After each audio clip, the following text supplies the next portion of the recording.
마가복음 2장 13절에서 17절입니다.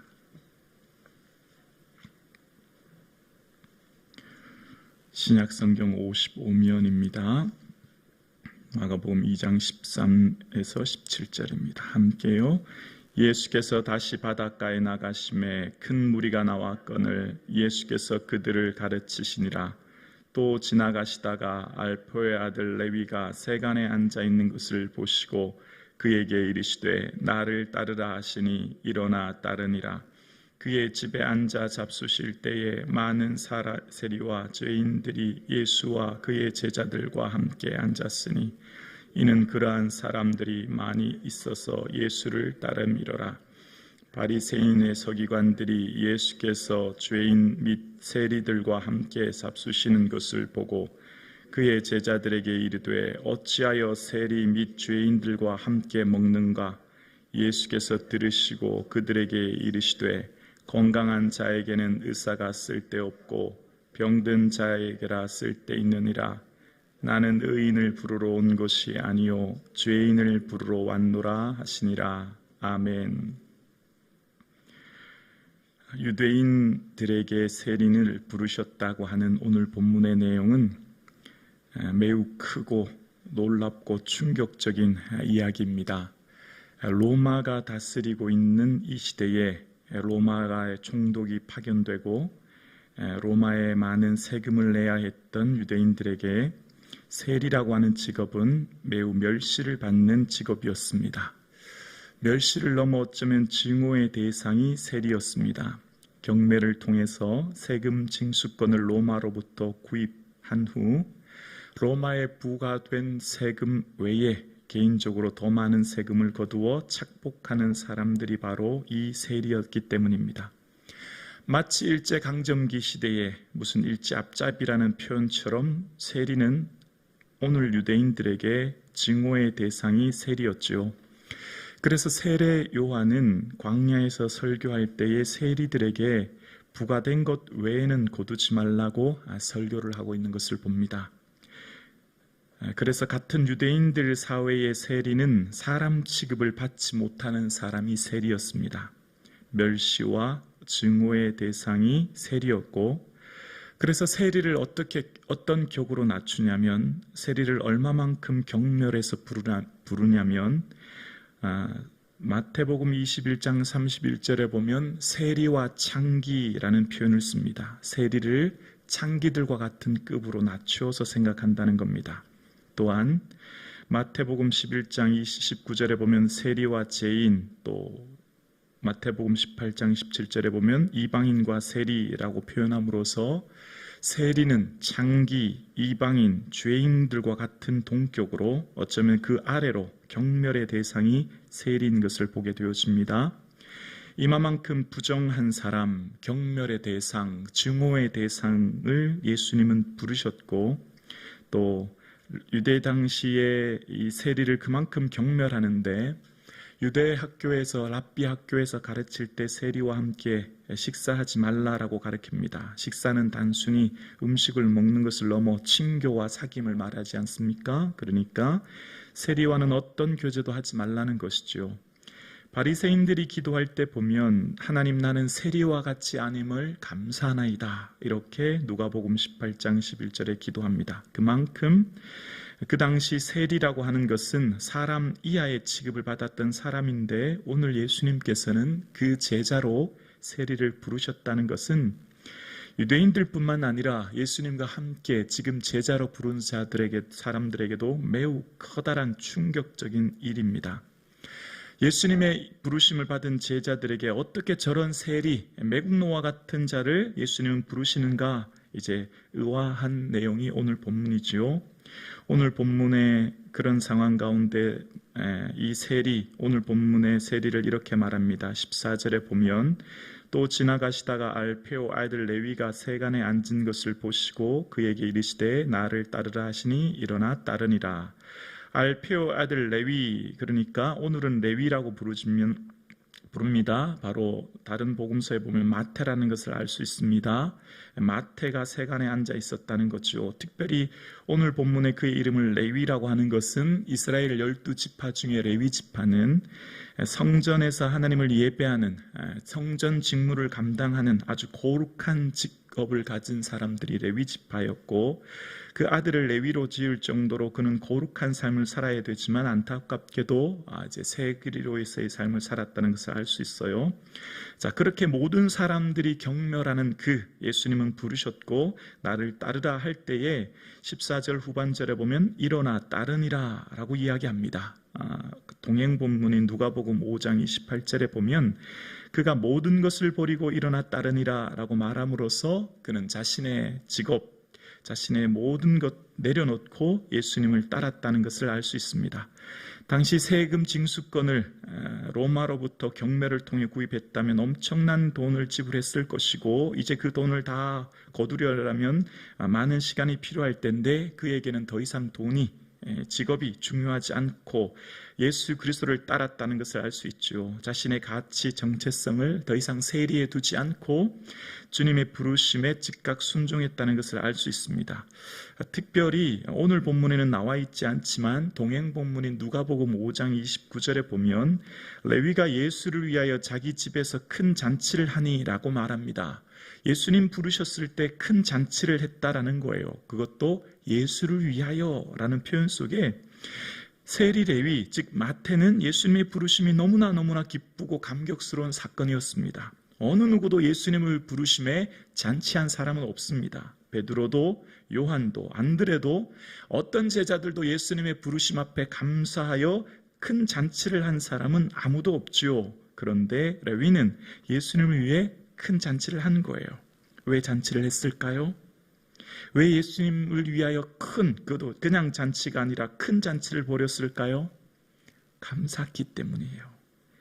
감사했기 때문입니다. 만약 마태가 세리가 아니라 무슨 바리새인이나 대제사장쯤 되었다면 잔치하지 않았을 거예요. 왜냐하면 당연하다 생각했기 때문에, 나 정도는 돼야 그래도 예수의 부르심을 받을 수 있지, 그럼 예수님이 날 이제 드디어 알아본 거야 라고 생각했을 거예요. 만약 바리새인이나 서기관을 불렀다면 잔치했을까요? 잔치하지 않았을 거예요. 당연하다 생각하고 따랐겠죠. 아니, 따르지도 않았을 것입니다. 예수의 가치를 낮게 평가했기 때문에. 그런데 마태는 예수님을 위해 잔치를 벌였고 모든 것을 벌였습니다. 왜요? 감사했기 때문에, 감격했기 때문에. 은혜는 자신을 낮추어야 은혜의 강물이 쏟아집니다. 나는 아무것도 아닙니다. 어떻게 나 같은 자를 부르셨습니까? 어떻게 나 같은 자에게 구원의 은혜를 주십니까? 어떻게 나 같은 자를 부르셔서 예수 믿게 하십니까? 라고 고백하는 사람이 주님 앞에 은혜를 누리는 줄로 믿습니다. 예수님이 보실 때 세리는 죄인이었죠. 그런데 사람들이 볼 때 세리는 경멸의 대상이었습니다. 왜냐하면 로마에 앞장서서 세금을 거두고 자신이 착복했기 때문에 경멸의 대상이었지만, 그들이 세리를 죄인이라고 생각했지만 세리 마태만 죄인이었을까요? 예수님이 보실 때 세리만 죄인이었을까요? 아니죠. 예수님 보실 때는 다 죄인인 거예요. 아무리 흠이 없고 거룩하게 구약의 율법을 달달달 외우고 구약의 말씀을 달달달 외운 바리새인도 죄인입니다. 예수님이 보실 때 하나님 말씀을 아무리 잘 알고 분석하여 아는 서기관도 죄인이고 대제사장도 죄인이고 모두가 죄인입니다. 예수님이 볼 때는 죄인 아닌 사람이 없어요. 그런데 사람들은 너는 죄인, 나는 의인, 너는 허물 많은 사람, 나는 허물 없는 사람, 사람들은 자기들끼리 그걸 나눕니다. 예수님 볼 땐 다 똑같은데, 예수님 볼 땐 누구나 다 허물 많은 사람인데 서로 그걸 나누지요. 그래서 세리 레위를 부른 후의 모습이 15절에 나오는데요. 15절에 보면 그의 집에 앉아 잡수실 때에 많은 세리와 죄인들이 예수와 그의 제자들과 함께 앉았으니 이는 그러한 사람들이 많이 있어서 예수를 따르밀러라 라고 이야기합니다. 그러니까 지금 많은 세리들, 많은 죄인들이 예수님과 함께 앉아서 이제 식사를 하시는 거예요. 식사하는 것은 이제 교제하는 것을 이야기하거든요. 그러니까 이때 당시 유대인들이 볼 때 너무너무나 어이가 없는 거예요. 어떻게 저런 죄인들, 어떻게 경멸받는 세리들과 함께 교제하시는가? 라고 생각한 거죠. 그러면서 지금 이러한 모습을 보고 이제 제자들에게 묻는 겁니다. 어찌 세리와 함께 죄인들과 함께 먹는가? 16절에 묻는 거죠. 이 묻는 것은 몰라서 묻는 게 아니죠. 어떤 의미가 있습니까? 야, 너희들 정신 차려라. 예수는 그렇다고 치고 너희들 어떻게 저런 사람들과 함께 음식을 먹느냐? 이제 이런 의미가 담겨져 있는 거예요. 그러니까 예수님과 또 예수님을 따르는 제자들을 아주 폄하해서 보고 부르고 있는 겁니다. 당신이들이 쫓는 예수라고 하는 사람, 어떻게 저런 사람들과 죄인들과 경멸의 대상인 세리들과 교제하시느냐라고 이제 이야기하는 거예요. 자, 그런데 그 상황을 어떻게 했냐면 17절에 이야기합니다. 본문 17절에 보면 예수께서 들으시고라고 이야기합니다. 다 들으셨다는 거죠. 지금 이 바리새인 서기관들, 종교 지도자들이 하는 말, 또 이 예수께 대하여 하는 모든 얘기를 다 들으셨어요. 자, 그리고 하는 말씀이 17절 말씀입니다. 보면 예수께서 들으시고 그들에게 이르시되 건강한 자에게는 의사가 쓸데없고 병든 자에게라 쓸데있느니라. 나는 의인을 부르러 온 것이 아니요 죄인을 부르러 왔노라 하시니라. 아멘. 예수님이 세리를 부르신 이유에 대해서 이제 이야기합니다. 예수님은 말씀하시기를 나는 의사라고 말씀하시죠. 그래서 나는 의사요 너희는 병자다라고 하시면서 이제 병자들이 자신의 병을 고치기 위해 의사를 찾듯이 자신이 병든 자라고 자각하지 않으면 의사를 찾아갈 수 없고 자신이 죄인이라고 생각하지 않으면 예수를 찾아올 수 없다. 이제 이런 의미가 본문에 담겨져 있는 거예요. 그러니까 스스로 자신은 병자요, 자신은 죄인이요, 자신은 잘못되었다고 하는 것을 인정하는 그 자각, 인정, 고백이 있는 자가 예수님을 찾는다는 거예요. 그러니까 예수님이 보실 땐 다 죄인인데, 예수님 보실 땐 다 병든 자인데, 모든 사람들 가운데 나는 의인이다, 나는 건강하다, 나는 문제가 없다라고 생각하는 사람은 결코 예수님께 나올 수 없다는 거죠. 그러니까 건강한 자라고 하는 원어의 뜻, 이스키오라고 하는 원어의 뜻은 능력이 있다는 뜻입니다. 다시 말하면 나는 능력이 있다, 나는 힘이 있다, 나는 모든 것을 가졌다라고 하는 사람은 예수님께 나오기가 어렵다는 거예요. 예수님께 나오는 사람은 나는 무능하고, 나는 무지하고, 나는 가진 것이 없고, 나는 연약하고, 나는 부족합니다, 나는 약합니다라고 생각하는 사람, 나는 병든 자요, 나는 죄인이요, 나는 아무것도 없는 사람이라고 생각하는 사람, 그래서 예수가 필요하다고 고백하는 사람, 그 사람들만 예수께 나올 수 있음을 본문은 이야기합니다. 바꿔 말하면 병든 것이 축복이요, 죄인이 축복이 되는 거예요. 바꿔 말하면 약한 것이 축복이 되는 줄로 믿습니다. 그것이 예수께 나오는 동력이 되는 거예요. 그것이 예수님의 은혜를 받는 기적의 재료가 되는 거예요. 그것이 예수님의 복을 받는 은혜의 통로가 되는 거예요. 그래서 오늘 본문을 묵상하면 이제 사도 바울의 삶의 내용 중에 그런 고백을 합니다. 육체의 가시, 사단의 사자를 주셨고 주님께 3번 간구했지요. 그때 주님께서 바울에게 그렇게 말씀하시죠. 내 은혜가 내게 족하다, 그렇게 말씀하십니다. 그 다음 예수님이 바울에게 하신 말씀이 이 말씀이에요. 내 은혜가 내게 족하다, 이는 내 능력이 약한 데서 온전하여 짐이니라, 그렇게 말씀하세요. 그 약한 것에서 오히려 온전해진다라고 말씀하셨고, 그래서 이 바울은 도리어 크게 기뻐했고 약한 것들을 자랑했다고 이야기합니다. 그래서 이것은 바로 그리스도의 능력이 내게 머물게 하려 함이라 라고 얘기했고, 바울이 얘기하기를 이후에 나는 약할 그때 강함이라 라고 이야기합니다. 바로 그 약함이 자랑거리가 되었고 약함이 그에게는 능력이 되었다고 이야기하는 거예요. 2024년이 되었습니다. 여러분 삶 가운데 약한 것이 무엇입니까?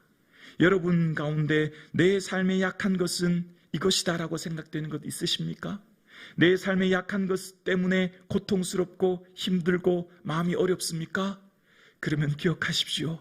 그 약한 것이 우리에겐 축복이 될 줄로 믿습니다. 그 약한 것이 우리에게 능력이 될 줄로 믿습니다. 그 약한 것이 우리에게 강함이 될 줄로 믿습니다. 그 약한 것이 우리가 있기에 오늘 이 자리에 주님께 엎드리는 거예요. 약한 것이 있기에 주님을 찾는 거지요. 약한 것이 있기에 우리는 예수님이 필요합니다. 예수님 없이는 우리가 살 수 없습니다라고 고백하는 은혜의 재료, 은혜의 동력이 되는 것입니다. 그래서 사랑하는 성도님, 그 약한 것으로 인하여서 우리는 주님의 은혜를 누리게 되는 줄로 믿습니다.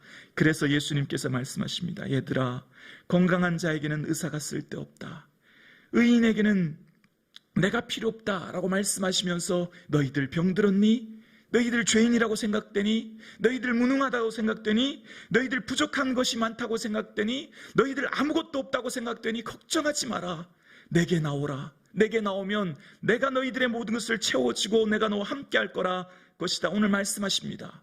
마치 세리 레위를 부르셨던 것처럼 오늘 나는 무능하고 무지하고 약하다고 생각될 때에 예수님의 부르심이 은혜가 되고, 그래서 우리는 예수님께 큰 잔치를 할 수 있는 것이죠. 그래서 예수님의 은혜에 감사하게 되고 감격하게 되어서 예수님의 은혜에 견딜 수 없어서 우리는 주를 위해 봉사하고 헌신하고 예물을 드리는 것이죠. 나는 무능하고 무지하고 어리석어 죄인이라고 생각되기 때문에 주님을 위해 큰 잔치를 했던 세리처럼, 마태처럼, 레위처럼 오늘 저와 여러분, 우리는 부족하고 연약하여 주의 부르심에 감사하고 감격하여 오늘도 우리는 이 새벽 주께 엎드리는 줄로 믿습니다. 그 약함이 우리에게 축복이 됨을 기억하시며 2024년 오직 예수님을 붙드시고 예수님을 의지하시는 새해 되기를 주님의 이름으로 축복합니다.